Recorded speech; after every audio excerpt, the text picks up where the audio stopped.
Welcome back to my channel Sahana wellness থেকে বলছি। আমার আজকের টপিক আজকের অলসতা আগামীর আফসোস।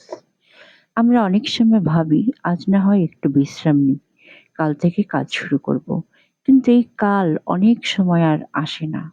দিনের পর দিন অলসতা জমতে জমতে একসময় তা আমাদের স্বপ্ন, লক্ষ্য এবং সম্ভাবনাকে পিছিয়ে দেয়। আর যে সময়টুকু আমরা অযথা নষ্ট করছি, সেটাই ভবিষ্যতে আমাদের সবচেয়ে বেশি প্রয়োজন হতে পারে। দক্ষতা অর্জন, পড়াশোনা, নতুন কিছু শেখা কিংবা নিজের উন্নয়নের জন্য কাজ করার সময়। যদি আমরা অলসতায় হারিয়ে ফেলি, তাহলে একসময় সুযোগগুলো হাতছাড়া হয়ে যেতে পারে। আর তখন আফসোস ছাড়া আর কিছুই করার থাকে না।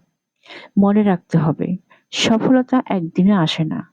প্রতিদিনের ছোট ছোট প্রচেষ্টা, নিয়মিত পরিশ্রম এবং সময়ের সঠিক ব্যবহারই একজন মানুষকে তার লক্ষ্যে পৌঁছে দেয়।